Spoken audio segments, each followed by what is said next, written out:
Vitamin E आपको यहाँ से यहाँ तक ले जा सकती है। अगर आपको स्किन से रिलेटेड कोई प्रॉब्लम है या फिर हेयर से रिलेटेड कोई प्रॉब्लम है, हार्ट से रिलेटेड कोई प्रॉब्लम है, एंड मेल में स्पर्म की प्रॉब्लम है या फिर फीमेल में पीरियड्स की प्रॉब्लम है, तो ये वीडियो आपके लिए बहुत हेल्पफुल होने वाला है, क्योंकि सिर्फ एक विटामिन आपकी सारी प्रॉब्लम्स खत्म करने वाली है। किस प्रॉब्लम में कितनी विटामिन ई लेनी चाहिए और किसे लेनी चाहिए एंड किसे विटामिन ई बिल्कुल भी नहीं लेनी चाहिए, मैं बताऊंगा इस वाले वीडियो में। I am a medical student and I am in third year. पहले बताऊंगा विटामिन ई के चमत्कारी फायदे, फिर बताऊंगा best natural source of vitamin E and last में इसके नुकसान भी बताऊंगा। 2023 में विटामिन ई के ओवरडोज लेने से 56 लोगों की डेथ हो गई थी। तो विटामिन ई हमें कितनी लेनी चाहिए और ये ग्रीन कलर के कैप्सूल हमारे लिए सेफ है, तो सब कुछ बताऊंगा लास्ट में। बट उससे पहले इसके फायदे सुन लो। विटामिन ई बनता है 7 डिफरेंट कंपाउंड से, जिनको अल्फा टोकोफेरॉल कहते हैं। आपने देखा होगा कुछ लोगों की स्किन लटक जाती है, एज उनकी 21 ईयर है और स्किन उनकी 45 साल की जैसी लगती है। हमारी स्किन के अंदर एक कोलेजन नाम का प्रोटीन होता है, जिससे हमारी स्किन टाइट रहती है और ज्यादा की एज में भी जवानी की स्किन बनी रहती है और स्किन लटकती भी नहीं है।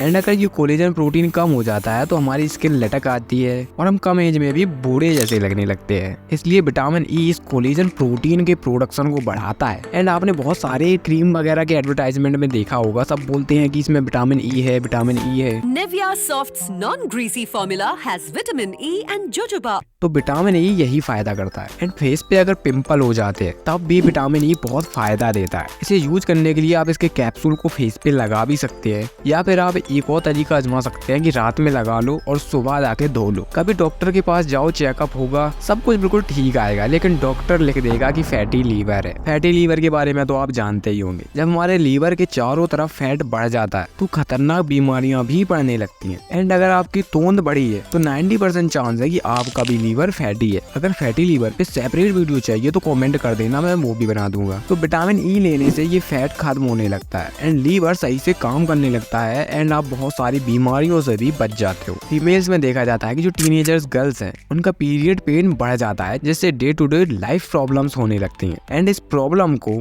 डिस्मेनोरिया कहते हैं। इस डिस्मेनोरिया नाम की प्रॉब्लम को खत्म करने के लिए विटामिन ई बहुत ही हेल्पफुल होता है। आपके घर में जो बड़े बूढ़े हैं, आपने उनको देखा होगा कि एज बढ़ने के साथ साथ जॉइंट पेन बढ़ने लगता है एंड इम्यूनिटी सिस्टम भी वीक होने लगता है, साथ में बोन्स भी वीक होने लगती हैं। तो विटामिन ई बहुत फायदा देता है इन सब प्रॉब्लम्स में। जब हमारी सेल्स के अंदर ऑक्सीजन जाती है तो रेडिकल्स बनने लगते हैं, जो कि सेल को डैमेज करने लगते हैं एंड बॉडी में अलग अलग प्रॉब्लम्स शुरू हो जाती हैं। एंड एज बढ़ने के साथ साथ हार्ट की नसों में भी प्रॉब्लम होने लगती है, किडनी में भी प्रॉब्लम होने लगती है एंड स्किन प्रॉब्लम जैसी बहुत सारी समस्याएं शुरू होने लगती हैं। एंड यहाँ विटामिन ई काफी फायदा देता है और इन सब प्रॉब्लम से छुटकारा देने में मदद करता है। सीधी सी बात आप ये समझ लो कि विटामिन ई लेने से आपकी एज अगर ज्यादा है तो आप जवान लगने लगोगे, मतलब कि आपकी स्किन वगैरह एकदम टाइट रहेगी, बहुत बढ़िया रहेगी। अगर आपके ब्लड में बैड कोलेस्ट्रॉल बढ़ जाता है तो आपको भी पता होगा कि इससे जानलेवा प्रॉब्लम्स हो सकती हैं, या फिर ट्राइग्लिसराइड बढ़ जाता है या फिर ब्लड प्रेशर बढ़ जाता है तो आपको बहुत ही सीरियस हार्ट प्रॉब्लम हो सकती है, जिससे आपकी जान भी जा सकती है। तो यहाँ पर विटामिन ई स्ट्रेस को कम करता है, साथ में बैड कोलेस्ट्रॉल को भी कम कर देता है एंड ट्राइग्लिसराइड को भी कम कर देता है और ब्लड प्रेशर को नॉर्मल रखता है। इसलिए विटामिन ई हमारे कार्डियोवास्कुलर सिस्टम के लिए बहुत ही फायदेमंद है और जान लेने वाली प्रॉब्लम से हमें बचा सकता है। अगर आप छोटे शहर में रहते हैं या फिर आप बड़े शहर में रहते हैं तो पॉल्यूशन हर जगह पर है, आप कहीं भी नहीं बच सकते और इस पॉल्यूशन से सांस लेने में दिक्कत होने लगती है, अस्थमा जैसी प्रॉब्लम्स होने लगती हैं और भी लंग्स से रिलेटेड प्रॉब्लम हो सकती हैं। एंड मैंने वीडियो बनाया है दिल्ली पॉल्यूशन के बारे में, जिसमें मैंने पॉल्यूशन से होने वाली डेथ्स एंड पॉल्यूशन किस तरह से हमारे लंग्स को इफेक्ट करता है एंड हमारी हेल्थ को इफेक्ट करता है। डिस्क्रिप्शन में लिंक दे दूंगा, आप वहाँ से देख लेना, बहुत ही इंटरेस्टिंग वीडियो है, एक बार देखना जरूर। बट विटामिन ई लेने से पॉल्यूशन का असर बहुत ही कम हो जाता है, इस तरह की खतरनाक बीमारियों से हम बच जाते हैं एंड हमारे लंग्स हेल्दी रहते हैं, जिससे अस्थमा जैसी प्रॉब्लम्स भी नहीं होती। अगर आपको सेक्सुअल प्रॉब्लम है, जैसे मेल में स्पर्म की क्वालिटी एंड क्वांटिटी दोनों ही खराब हो जाती है, तो विटामिन ई लेकर इस तरह की प्रॉब्लम्स को खत्म कर सकते हैं। लेकिन एक बड़ा क्वेश्चन है, हम खाना तो प्रॉपर खाते हैं, सब्जियां भी खाते हैं, फ्रूट्स भी खाते हैं, नट्स भी खाते हैं, फिर ये विटामिन ई की कमी कैसे हो जाती है, इसकी डेफिशिएंसी कैसे हो जाती है? क्या हमारे खाने में कोई दिक्कत है या फिर हम कोई गलत काम कर रहे हैं? हम खाना खाते तो हैं बट डिपेंड करता है कि हम क्या खा रहे हैं। तो विदाउट फाइबर फूड खाने से विटामिन ई की डेफिशिएंसी होने लगती है। विदाउट फाइबर फूड जैसे ब्रेड हो गया, भटूरे हो गए, momos, noodles, pasta, cake etcetera, इन सबको हम आजकल बहुत ज्यादा खाने लगे और फिर unhealthy skin skin, heart diseases, fatty liver, muscle pain जैसी प्रॉब्लम्स होने लगती हैं। एंड इस तरह के जंक फूड से ब्लड वेसल्स ब्लॉक हो सकते हैं, जिससे हार्ट अटैक, बॉडी फैट बढ़ सकता है। इसलिए जंक फूड को ज्यादा से ज्यादा अवॉइड करना चाहिए। अब बताते हैं best natural source of vitamin E, wheat germ oil, जिसमें बहुत ही अच्छी क्वांटिटी एंड क्वालिटी में विटामिन ई मिलता है। सनफ्लावर सीड्स, आलमंड, पीनट भी खा सकते हैं आप लोग, हेज़लनट, ब्रोकली, पालक, टमाटर, कीवी, मैंगो, एवोकाडो, इन सभी में भी बहुत अच्छी विटामिन ई होती है। एंड इनमें से किसी को भी आप डेली फूड डाइट में ऐड कर सकते हैं। या फिर ग्रीन कलर की सप्लीमेंट लेना है तो डॉक्टर से एक बार जरूर पूछ लेना, क्योंकि हमें एक दिन में 15 mg विटामिन ई की जरूरत होती है, बट ये सप्लीमेंट 200 mg, 400 mg और 800 mg के भी होते हैं, जो कि डेली रिक्वायरमेंट से बहुत ज्यादा होते हैं। एंड पहले से ही अगर आपको कोई प्रॉब्लम है जिसकी आप लोग मेडिसिन ले रहे हैं, तो ये वाले कैप्सूल लेने से पहले एक बार डॉक्टर से जरूर पूछ लेना। एंड अगर आप प्रेग्नेंट है फिर भी डॉक्टर की सलाह के बिना इस तरह के सप्लीमेंट बिल्कुल मत लेना। एंड छोटे बच्चों को अगर सप्लीमेंट देना है तो डॉक्टर से जरूर पूछे। अगर आप नेचुरली इसे कंज्यूम कर रहे हैं फिर तो कोई दिक्कत वाली बात नहीं, बट इसका सप्लीमेंट 3 मंथ से ज्यादा आप कंटिन्यूअसली ले रहे हैं तो ये आपकी बॉडी में जमा होकर बहुत सारे नुकसान कर सकता है। विटामिन ई के बहुत सारे फायदे भी हैं और बहुत सारे नुकसान भी है, लेकिन चैनल सब्सक्राइब करने के सिर्फ और सिर्फ फायदे ही मिलेंगे, इसके नुकसान आपको कुछ नहीं मिलेगा। तो सब्सक्राइब जल्दी कर लो।